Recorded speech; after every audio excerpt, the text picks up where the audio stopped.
Hi everybody, today in front of me I have XIAOMI Poco F4 GT smartphone, and in this video we are going to demonstrate how you can set the Opera as your default browser on this device.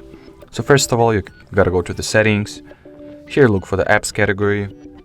At the apps category, choose manage apps section.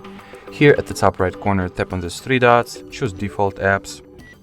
At the default apps menu, go for the browser and select Opera.